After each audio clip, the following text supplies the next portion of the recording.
Le soir du 3 mai 2007, une station balnéaire tranquille de Praia da Luz, au Portugal, est devenue l'épicentre de l'un des mystères les plus troublants de notre époque. Une fillette de 3 ans nommée Madeleine McCann a disparu sans laisser de traces, et en quelques heures, son visage était partout. Sur les écrans de télévision, sur les couvertures de journaux, sur des affiches placardées à travers l'Europe. Le monde a été informé d'une histoire. Un étranger était entré par effraction dans l'appartement 5A de l'Ocean Club, avait glissé silencieusement devant 2 jumeaux endormis et avait enlevé Madeleine pendant que ses parents dînaient à quelques mètres de là. C'était choquant, déchirant et presque trop cinématographique pour être cru. Et c'est peut-être là le fond du problème. Dès le premier cri, les mots glaçants de Kate McCann, « Ils l'ont emmené », le récit de l'enlèvement s'est répandu comme une traînée de poudre. Les gros titres reprenaient le même scénario. Un kidnappeur mystérieux, une famille brisée, une recherche désespérée. C'était une histoire qui semblait faite sur mesure pour les médias. Une histoire avec des héros, des méchants et un suspense sans fin. Mais sous la surface, sous le flot de sympathie et les conférences de presse soigneusement gérées, des questions persistaient. Pourquoi n'y avait-il aucun signe d'effraction dans l'appartement ? Pourquoi des chiens de détection médico-légale ont-ils signalé des odeurs de mort à l'intérieur de la propre voiture de location des McCann des semaines plus tard ? Pourquoi les incohérences dans les photographies et les chronologies ont-elles été ignorées comme si elles n'avaient aucune importance ? 17 ans ont passé, et pourtant, le récit officiel perdure. Madeleine a été enlevée par un intrus inconnu. Pourtant, plus on examine l'affaire, plus cette histoire devient fragile. Des enquêteurs, des journalistes et des chercheurs indépendants comme Richard D. Hall ont pointé des failles dans les fondations. Des failles qui suggèrent non pas un enlèvement simple, mais une histoire de couverture soigneusement construite. Et si Madeleine n'avait jamais quitté l'appartement vivante ? Et si la nuit du 3 mai n'était pas le début d'un crime, mais le dévoilement d'un scénario déjà répété ? Ce n'est pas simplement une histoire d'enfants disparus. C'est une histoire de pouvoir, de perception et de la dangereuse facilité avec laquelle la vérité peut être réécrite. Cela nous force à nous demander quelle part de ce que nous croyons est basée sur des preuves et quelle part est basée sur ce qu'on nous dit de croire. Lorsqu'un enfant disparaît, nous nous attendons à des réponses. Mais dans le cas de Madeleine McCann, ce que nous avons reçu à la place était un récit poli pour les caméras et protégé au plus haut niveau. Ce soir, nous allons parcourir ce récit étape par étape. Nous examinerons les preuves, les contradictions et les silences. Et ensemble, nous confronterons la question qui hante cette affaire depuis le tout début. Madeleine McCann a-t-elle vraiment été enlevée ? Ou l'histoire de son enlèvement était-elle la plus grande supercherie de toutes ? L'histoire officielle commence ce jeudi soir de début mai. Vers 22h, Kate McCann s'est précipitée au restaurant Tapas de Praia da Luz, hurlant des mots qui résonneraient dans le monde entier. Ils l'ont emmenée. Selon son témoignage, elle s'était rendue à l'appartement 5A pour vérifier les enfants pour la 3e fois ce soir-là. Elle a affirmé avoir trouvé la fenêtre de la chambre ouverte, les rideaux flottant dans l'air nocturne et sa fille de 3 ans absente de son lit. En quelques minutes, des amis, du personnel, puis la police ont été alertés. À l'aube, le nom de Madeleine McCann circulait déjà dans toute l'Europe. Ce qui a suivi fut extraordinaire par sa rapidité et son uniformité. La presse britannique a agi plus vite que les enquêteurs sur le terrain. BBC, Sky News, The Guardian, tous reprenaient la même ligne. Une fillette enlevée d'un appartement de vacances pendant que ses parents dînaient à quelques mètres de là. Des photographies de Madeleine, souriante dans une tenue rose, sont devenues la pièce maîtresse d'une tempête médiatique mondiale. C'était comme si le récit avait été écrit à l'avance, prêt à être projeté sur chaque écran et page de couverture de journal. Mais si l'on s'arrête et examine les détails de cette nuit, des contradictions troublantes émergent. Le point d'entrée présumé, la fenêtre de la chambre, ne montrait aucun signe d'effraction.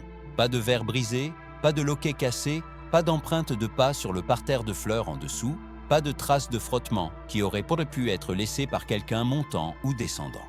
Les équipes médico-légales ont confirmé plus tard que les seules empreintes digitales sur le cadre de la fenêtre appartenaient à Kate McCann elle-même. Et pourtant, cette fenêtre ouverte a été présentée comme la pierre angulaire de la théorie de l'enlèvement. À l'intérieur de l'appartement, rien ne suggérait une lutte. les jumeaux dormaient encore dans leur lit, intacts. Il n'y avait pas de meubles renversés, pas d'objets déplacés, pas de traces de saleté ou de fibres traînées de l'extérieur. Même le rideau, si central dans la description de Kate, a été jugé plus tard peu susceptible d'avoir flotté vers l'intérieur, car les volets ne pouvaient pas être soulevés de l'extérieur sans laisser de marque. La scène, en d'autres termes, ne ressemblait pas aux suites d'une effraction. Elle semblait mise en scène. Pourtant, les médias n'ont pas attendu les enquêteurs. En quelques heures, le scénario de l'enlèvement a été accepté comme un fait. Aucun journaliste n'a demandé pourquoi un kidnappeur risquerait de transporter un enfant par une fenêtre, alors que la porte d'entrée offrait un accès beaucoup plus facile. Personne n'a demandé comment un étranger pouvait traverser le complexe hôtelier sans être vu, devant des touristes, du personnel et des caméras de surveillance, sans qu'un seul témoin ne se manifeste. L'invraisemblance même de l'histoire a été ignorée, remplacée par un rythme constant de sympathie et d'urgence. Pour la police portugaise, la pression fut immédiate. Ce qui aurait dû être une enquête médico-légale minutieuse est devenu une course frénétique pour satisfaire les gros titres. L'inspecteur Tavares de Almeida écrirait plus tard dans son rapport que les preuves suggéraient que Madeleine était morte dans l'appartement et qu'un enlèvement avait été simulé. Mais dans la tempête médiatique de mai 2007, de telles conclusions avaient à peu de chances de percer. Le récit d'un kidnappeur mystérieux était déjà vivant, et une fois vivant, il s'est propagé plus vite que la vérité n'aurait jamais pu le faire. Si la nuit du 3 mai a déchaîné une tempête de gros titres, ce qui a suivi aurait dû être une période d'enquête minutieuse. Au lieu de cela, les premiers signes de l'enquête médico-légale ont révélé des contradictions que les médias ont choisi d'enterrer. Au centre de cette contradiction se trouvait l'appartement lui-même, l'appartement 5A de l'Ocean Club. La fenêtre, présentée comme le point d'entrée de l'intrus, s'est rapidement effondrée sous l'examen. Les experts légistes n'ont trouvé aucune preuve d'effraction. Le loquet était intact, le cadre non brisé. Plus révélateur encore, les seules empreintes digitales appartenaient à Kate McCann. Si un ravisseur inconnu était entré, transportant un enfant par une fenêtre étroite, il aurait dû y avoir quelque chose. Des traces, des fibres, des marques de chaussures, de la terre éparpillée sur les carreaux. Pourtant, il n'y avait rien. À l'extérieur, le parterre de fleurs sous la fenêtre est resté intact. Pas de marque de frottement sur le rebord, pas d'empreinte de pas dans la terre. L'idée qu'un kidnappeur ait escaladé ce mur sans être détecté n'était pas seulement improbable, elle était invraisemblable. Et puis sont arrivés les chiens. Eddie et Kila, deux canidés hautement entraînés de la police du South Yorkshire, ont été déployés au Portugal. Eddie était spécialisé dans la détection d'odeurs de cadavres humains, tandis que Kila était entraîné à signaler le sang humain invisible à l'œil nu. Ce qu'ils ont trouvé a ébranlé même les enquêteurs chevronnés. Eddie a signalé à plusieurs endroits de l'appartement des McCann, derrière le canapé du salon, dans la chambre où Madeleine avait dormi, et sur l'un des vêtements de Kate. Kila, tout aussi précise, a signalé des traces de sang sur les carreaux du sol, en particulier dans les zones où le sang peut s'infiltrer sous les joints et rester caché des tests normaux. Leurs alertes ne se sont pas arrêtées à l'appartement. Les deux chiens ont réagi à l'intérieur du Renault Scénic loué par les McCann, une voiture louée des semaines après la disparition de Madeleine. Eddie a signalé une odeur de cadavre dans le coffre, tandis que Kila a signalé du sang dans la même zone. Des tests ADN ont révélé plus tard une correspondance partielle avec Madeleine, 15 marqueurs sur 19 correspondant à son profil. Bien que non jugés juridiquement concluants, les résultats étaient profondément troublants. Et pourtant, rien de tout cela n'a été intégré au récit dominant. Les médias britanniques ont soit rejeté les chiens, soit omis de rapporter leurs découvertes. Les critiques ont été informés que les preuves canines n'étaient pas fiables, même si dans d'innombrables autres cas au Royaume-Uni, les chiens de cadavres avaient été essentiels à des poursuites réussies. Richard D. Hall a posé la question évidente. Si les chiens se trompaient ici, pourquoi avaient-ils eu raison dans tous les autres cas de mort d'enfants en Grande-Bretagne? Pourquoi leur faire confiance partout ailleurs, sauf dans le cas de Madeleine McCann? L'absence de preuves vidéo était tout aussi frappante. Praia da Luz disposait de caméras de surveillance couvrant les points d'accès clés, mais aucune image d'un homme portant un enfant n'a jamais été trouvée. Pas une seule silhouette floue, pas une ombre pressée, rien. Si un enlèvement s'était réellement produit, l'évasion nette n'a laissé aucune trace, ni ADN, ni empreinte digitale, ni image de caméra. Un fantasme médico-légal, comme l'a décrit Hall. Ces découvertes auraient dû remodeler l'enquête. Au lieu de cela, elles ont été discrètement mises de côté. L'histoire de l'enlèvement est restée intacte, même si les preuves la contredisaient à chaque tournant. De toutes les preuves entourant la disparition de Madeleine McCann, aucune n'a généré plus de suspicion que la soi-disant dernière photo. Selon les McCann, c'était la dernière image de leur fille vivante, prise par Jerry McCann à 14h29 le 3 mai 2007, quelques heures seulement avant qu'elle ne soit portée disparue. Sur la photo, Madeleine est assise près de la piscine de l'Ocean Club aux côtés de sa jeune sœur et de sa mère. Le soleil est éclatant, le ciel est d'un bleu parfait et la famille semble détendue. Pour les médias grand public, cette photo est devenue emblématique, un instantané d'innocence avant que la tragédie ne frappe. Mais pour les enquêteurs indépendants, ce n'est pas un souvenir chéri, c'est un signal d'alarme. L'analyse de Richard D. Hall commence par quelque chose de simple, la lumière. Sur la photographie, les ombres tombent directement sous les sujets, indiquant que le soleil était presque au zénith. C'est typique de midi, pas du milieu de l'après-midi. Si la photo avait vraiment été prise à 14h29, les ombres auraient dû s'étirer plus sur le côté. De plus, les relevés météorologiques d'une station météo voisine confirment que le 3 mai était majoritairement couvert, avec peu de lumière directe du soleil. Pourtant, l'image montre un ciel clair et un soleil intense, des conditions qui ne correspondaient qu'à un seul jour pendant les vacances des McCann, le 29 avril. Cette divergence n'est pas la seule préoccupation. Les métadonnées ou données EXIF, qui enregistrent normalement l'heure, la date et les détails de l'appareil photo, étaient absentes de la version publiée de la photo. Les McCann ont affirmé que les données avaient été accidentellement perdues lors du transfert de l'image entre appareils. Mais pour Hall, cette explication ne tient pas. Les métadonnées ne disparaissent pas simplement par accident. Elles doivent être délibérément supprimées. Sans elles, il n'y a pas de vérification indépendante de la date de prise de la photo. Pour une image présentée comme la preuve finale de la vie de Madeleine le 3 mai, cette absence est tout sauf triviale. D'autres détails troublants s'ajoutent. Des comparaisons avec d'autres photographies de Madeleine de la même semaine suggèrent qu'elle a l'air subtilement différente sur la dernière photo. Son visage apparaît légèrement plus âgé, ses traits plus définis, comme si du temps s'était écoulé entre les images antérieures et celle-ci.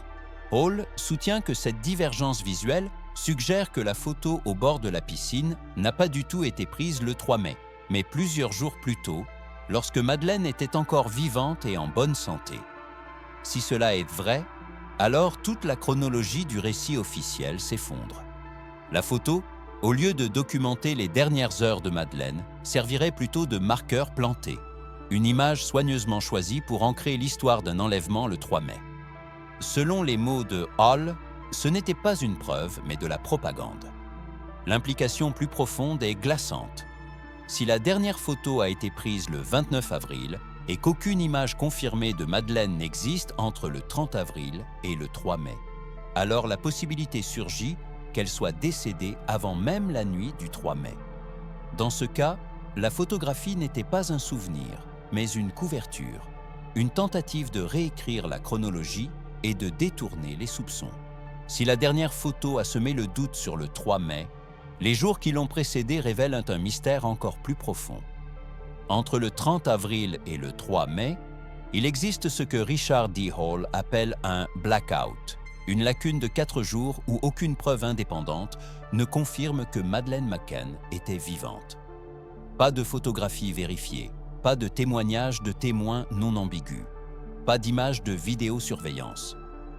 Pour une famille en vacances dans une station balnéaire animée, ce silence est assourdissant. Le 29 avril, le temps était clair, le seul jour de cette semaine où le ciel de l'Algarve correspondait à la photographie au bord de la piscine. Les registres de la station montrent que les McCann ont utilisé la piscine ce jour-là. Hall soutient que c'est la date la plus probable à laquelle la dernière photo a été véritablement prise. Après cela, cependant, la trace de la documentation vérifiable disparaît. Le 30 avril se passe sans une seule observation confirmée de Madeleine, en dehors des propres mots de ses parents. Pas de photos, pas de témoins indépendants, pas de registre de crèche qui puisse être fermement validé. Cette absence pourrait être écartée comme une coïncidence. Peut-être que la famille n'a tout simplement pas pris de photos ce jour-là. Mais ensuite vient le 1er mai, et avec lui, quelque chose de troublant.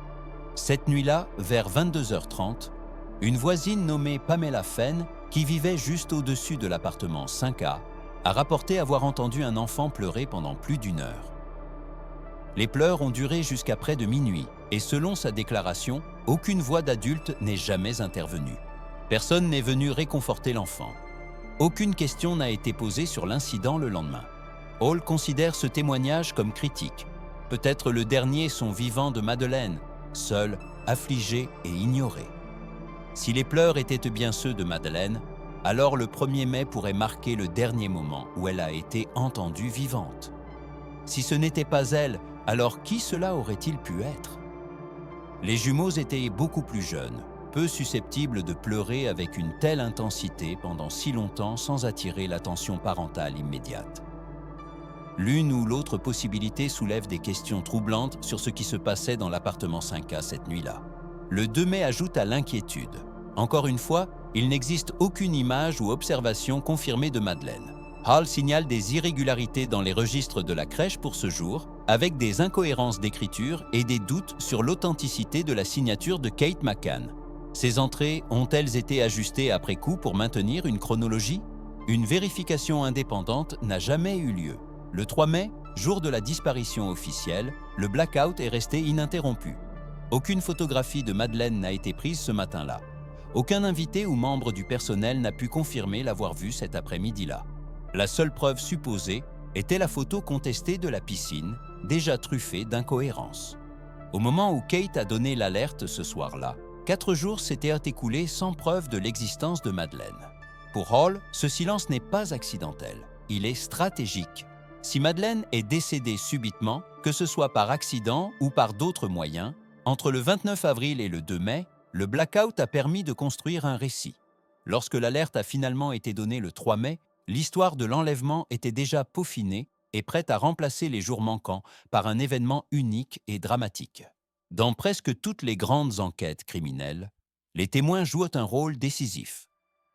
Leurs souvenirs, aussi imparfaits soient-ils, fournissent des pistes que les preuves seules ne peuvent pas apporter. Mais dans l'affaire Madeleine McCann, les témoignages ont souvent ajouté de la confusion plutôt que de la clarté. Au fil des ans, plusieurs observations supposées d'hommes suspects ont fait surface, chacune étant brièvement traitée comme une percée avant de s'évanouir dans le silence. Richard D. Hall soutient que ces figures concernent moins la vérité que le maintien du récit de l'enlèvement. Le premier d'entre eux fut le homme de Tanner. Jane Tanner, l'une des amies des McCann qui dînait avec eux, a affirmé avoir vu un homme portant un enfant en pyjama près de l'appartement vers 21h15, le 3 mai. Pourtant, son récit soulève plus de questions qu'il n'apporte de réponses. Au moment même où elle prétend avoir croisé cette silhouette, Jerry McCann aurait parlé à un autre invité, Jez Wilkins, à quelques mètres de là. Ni Jerry ni Jez n'ont remarqué quelqu'un portant un enfant. La description de Tanner était vague, un pantalon clair, un enfant enveloppé dans un tissu, pas de visage clair, pas de traits distinctifs. Hall suggère que cette observation a été introduite tôt pour instiller l'idée d'un enlèvement avant que les contradictions médico-légales ne puissent nous prendre racine. Est ensuite venue l'observation de l'homme de Smith. Vers 22h ans, la famille Smith, venue d'Irlande, a vu un homme portant un enfant dans ses bras. Au début, ils n'ont pas pu l'identifier. Des mois plus tard, cependant, Martin Smith a déclaré que la posture et la démarche de l'homme ressemblaient fortement à celle de Jerry McCann lui-même. Si cela était vrai, cela bouleverserait l'ensemble du récit, impliquant non pas un étranger mais un parent portant Madeleine cette nuit-là. Comme on pouvait s'y attendre, les médias britanniques ont peu couvert cette révélation, et Scotland Yard a par la suite écarté ce récit comme peu fiable. Pour Hall, sa suppression n'était pas accidentelle. Elle était tout simplement trop dangereuse pour l'histoire officielle. D'autres suspects ont été exhibés au public. Un touriste allemand dans la ville voisine de Sagres a été qualifié de suspect, étalé en première page des tabloïds, puis discrètement innocenté. Des années plus tard, lors d'un appel télévisé de Crime Watch, la police a introduit une autre silhouette, un vacancier qui aurait été confondu avec l'homme de Tanner depuis le début. En résolvant rétroactivement le récit de Tanner, l'enquête a pu colmater une brèche béante sans revenir sur les doutes plus larges. Au-delà de ces figures obscures se trouve le groupe connu sous le nom des Tapas 7, les amis des McCann qui ont dîné avec eux cette nuit-là. Leurs déclarations sont restées remarquablement cohérentes pendant 17 ans. Trop cohérentes, selon Hall. Dans la plupart des cas, les témoignages des témoins évoluent, les détails changent et les souvenirs divergent. Pourtant, les Tapas 7 ont maintenu une histoire inchangée. Chaque parent quittait le restaurant à intervalles pour vérifier leurs enfants, et rien ne semblait anormal jusqu'à ce que Kate découvre la disparition de Madeleine. Hall décrit cela comme de l'ingénierie narrative, un réseau de témoignages si soigneusement alignés qu'il semble répéter plutôt que rappeler. Certaines contradictions, comme la question de savoir si les vérifications se chevauchaient ou si Jane Tanner aurait vraiment pu voir ce qu'elle décrivait, ont été discrètement absorbées dans le consensus général. Le résultat est un mur de silence. Aucun des 7 n'a brisé les rangs, même lorsqu'ils ont été invités à retourner au Portugal pour des reconstitutions. La conclusion de Hall est honnête. Ces témoins, loin de clarifier la vérité, ont fonctionné comme les gardiens d'un scénario. Leur loyauté, qu'elle soit née de la peur, de la culpabilité ou de la pression, a maintenu l'histoire de l'enlèvement intacte, alors que les preuves suggèrent de le contraire. Lorsque les preuves physiques sont rares, les enquêteurs se tournent souvent vers quelque chose de plus subtil mais tout aussi révélateur, le langage. Les mots, une fois prononcés, portent des traces de vérité, même lorsqu'ils sont enveloppés de tromperie. Peter Hyatt, expert en analyse de déclaration, a examiné les remarques publiques des McCann et a trouvé ce qu'il appelle des aveux implicites, des moments où le langage en dit plus que l'orateur ne le souhaite. Considérez les premiers mots rapportés de Kate McCann après avoir découvert la disparition de Madeleine. Ils l'ont emmenée. Hyatt soutient que c'est plus qu'un cri de panique. C'est un récit préchargé. Une réaction naturelle aurait pu être « elle est partie » ou « où est-elle ?» Des expressions de confusion. Au lieu de cela, Kate a identifié à la fois l'action, emmenée, et les coupables, ils sans preuve. Pour Hyatt, cela suggère une connaissance préalable, pas une découverte. Le langage de Jerry McCann est tout aussi révélateur. L'une de ses phrases les plus répétées était « Il n'y a aucune preuve que Madeleine ait été blessée ». En apparence, cela semble plein d'espoir. Pourtant, Hyatt souligne que la phrase est formulée au négatif, évitant une déclaration directe comme « Nous pensons qu'elle est vivante ». Plus frappante est l'expression « ait été blessée », une construction passive qui supprime l'action humaine. Le mal est simplement survenu. Personne ne l'a causé. Hyatt interprète cela non pas comme de l'optimisme, mais comme une formulation juridique prudente, des mots choisis pour protéger plutôt que révéler. Le moment le plus révélateur était peut-être survenu lorsque Jerry a été interrogé sur les chiens de détection de cadavres et de sang. Sa réponse fut désinvolte, « Demandez aux chiens ». Plutôt que de nier les découvertes, il a esquivé avec sarcasme. Les personnes innocentes, soutient Hyatt, ont tendance à réagir avec indignation ou clarté. Jerry n'a fait ni l'un ni l'autre. L'humour semblait défensif, comme si le poids des preuves était trop lourd pour être affronté de front. Au cours des entretiens, un autre silence est frappant. Ni Kate ni Jerry n'ont jamais dit clairement « Nous n'avons pas tué Madeleine ». Au lieu de cela, leurs déclarations sont enveloppées de persuasion. « Nous l'aimons, nous ne lui ferions jamais de mal ». Ces mots font appel à l'émotion plutôt qu'à un démenti factuel.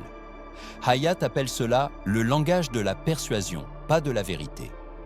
Quand quelqu'un est innocent, soutient-il, le déni est instinctif, direct et répété. Ici, l'absence est plus forte que les mots prononcés. Pour Hall et Hyatt, la conclusion est troublante.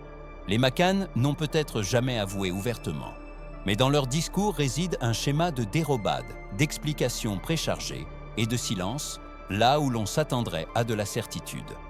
Les mots, comme les preuves, peuvent trahir leur propriétaire. Et dans le cas de Madeleine McCann, les mots laissés derrière pourraient raconter une histoire très différente de celle que le monde a été invité à croire. Dans une enquête normale, la disparition d'un enfant resterait du ressort de la police locale et des experts médico-légaux. Mais l'affaire Madeleine McCann a rapidement pris une ampleur bien plus grande. une machine médiatique alimentée et protégée par des institutions bien au-delà du Portugal. Au centre de cette machinerie se tenait Clarence Mitchell, un homme dont le parcours révèle à quel point cette affaire est devenue inhabituelle. Mitchell n'était pas simplement un attaché de presse. Il était un ancien directeur de l'Office central d'information du gouvernement britannique, une figure de premier plan qui avait travaillé directement pour le Premier ministre. Quelques jours après la disparition de Madeleine, il a été réaffecté pour agir en tant que responsable des médias à plein temps des McCann. Peu de citoyens privés en Grande-Bretagne avaient jamais reçu un tel soutien en communication de haut niveau. Sa tâche n'était pas seulement de répondre aux journalistes, mais de gérer le récit. Et ce récit était simple. Les McCann étaient des victimes, Madeleine avait été enlevée, et chaque once d'énergie devait se concentrer sur la recherche de Maddie. Ce mantra a résonné sur la BBC, Sky News, le Daily Mail et d'innombrables médias internationaux. Les preuves contradictoires, les chronologies embarrassantes et les anomalies médico-légales ont été discrètement enterrées sous un battement régulier d'appels et de conférences de presse. Pendant ce temps, les enquêteurs portugais qui mettaient en doute la théorie de l'enlèvement ont fait face à une immense pression. L'inspecteur Gonçalo Amaral, qui a suggéré que Madeleine aurait pu mourir dans l'appartement, a été vilipendé par la presse britannique. Son livre, La vérité du mensonge, a été interdit pendant des années, traité non pas comme une contribution à l'enquête, mais comme un acte de trahison. La pression diplomatique du Royaume-Uni a été incessante. Les dossiers ont été retardés, les pistes d'enquête réduites, et l'influence politique s'est immiscée dans ce qui aurait dû être une enquête criminelle. Même l'effort ultérieur de Scotland Yard, l'opération Grange, a révélé les limites de l'enquête indépendante. Son mandat officiel n'était pas d'examiner toutes les théories possibles, mais spécifiquement de revoir l'angle de l'enlèvement. Dès le début, le résultat était préétabli. Renforcer le récit, ne pas le démanteler. Hall y voit la preuve non pas d'une incompétence, mais d'un contrôle. Le résultat fut un écosystème d'information où la vérité ne pouvait prospérer. Les médias sont devenus un amplificateur et non un chien de garde. Les responsables gouvernementaux ont agi moins comme des superviseurs neutres et davantage comme des protecteurs d'une histoire fragile. Dans cet environnement, les alertes des chiens de détection de cadavres, les découvertes ADN, la chronologie suspecte, toutes les failles de l'affaire ont été discrètement colmatées. La conclusion de Hall est nette. Ce qui a fait défaut à Madeleine n'était pas seulement un crime au Portugal, mais une décision institutionnelle en Grande-Bretagne. Une enfant a disparu et au lieu de suivre chaque piste, le système a choisi la préservation de la réputation, la diplomatie et le contrôle narratif. La question qui persiste est glaçante. Si un gouvernement peut protéger une famille de l'examen minutieux lors du décès d'un enfant, que d'autres pourraient-ils être prêts à protéger ? 17 ans ont passé depuis la disparition de Madeleine McCann et pourtant les questions entourant son destin restent aussi vives et obsédantes qu'elles l'étaient cette nuit de 2007. Le monde s'est vu raconter une histoire d'enlèvement, un scénario qui s'est répandu plus vite que les preuves n'auraient jamais pu suivre. Mais sous les gros titres polis et les appels émotionnels se cache un autre récit. Un récit écrit non pas par l'imagination, mais par le silence, les contradictions et les fragments de vérité qui ont refusé de disparaître. Les preuves médico-légales n'ont pas pointé vers un intrus. Les chiens de détection de cadavres et de sang n'ont pas alerté à la fenêtre, le point d'entrée supposé, mais à l'intérieur de l'appartement des McCann et plus tard dans leur voiture de location. La dernière photo, plutôt que de confirmer les dernières heures de Madeleine, a soulevé des doutes troublants quant à la dernière fois qu'elle était en vie. Le blackout de 4 jours, sans aucune observation confirmée après le 29 avril, a laissé un vide qui ne pouvait être expliqué. Des témoins sont venus et repartis. L'homme de Tanner, l'homme de Smith, des suspects anonymes exhibés devant la presse. Mais aucun n'a apporté de clarté. Au lieu de cela, ils ont distrait, remplissant les lacunes d'ombre. Malgré tout, les Tapas 7 ont maintenu une unité de récit si précise qu'elle semblait construite. Les McCann eux-mêmes parlaient en phrases qui persuadaient, mais ne niaient pas, qui esquivaient, plutôt que d'affronter. Et au-dessus d'eux planaient des institutions, porte-parole gouvernementaux, diplomates et dirigeants de médias, qui ont veillé à ce que le récit de l'enlèvement ne faiblisse jamais, quel que soit le nombre de fissures apparues. Richard D. Hall et d'autres qui ont osé remettre en question la ligne officielle ont soutenu que Madeleine aurait pu mourir plusieurs jours avant le 3 mai, que la chronologie a été reconstruite pour cacher la vérité et que la machine de l'État et des médias a œuvré non pas pour découvrir, mais pour dissimuler. Que l'on accepte ou non ces conclusions, l'affaire demeure un exemple glaçant de la façon dont la vérité peut être enterrée. Non seulement par les mensonges, mais par le pouvoir. Madeleine McCann était plus qu'un symbole, plus qu'un titre de journal. C'était une enfant dont le destin méritait justice. Au lieu de cela, son nom est devenu une marque, son image une campagne, son histoire un bouclier pour ceux qui ont bénéficié de son contrôle. Et c'est peut-être la vérité la plus tragique de toutes, qu'une petite fille a disparu non seulement de son lit au Portugal, mais de l'honnêteté de l'histoire racontée à son sujet. Le monde ne saura peut-être jamais exactement ce qui s'est passé entre le 29 avril et le 3 mai. Mais une chose est certaine, tant que le silence ne sera pas brisé, l'affaire Madeleine restera non seulement un mystère non résolu, mais un avertissement sur la facilité avec laquelle un récit peut triompher de la réalité.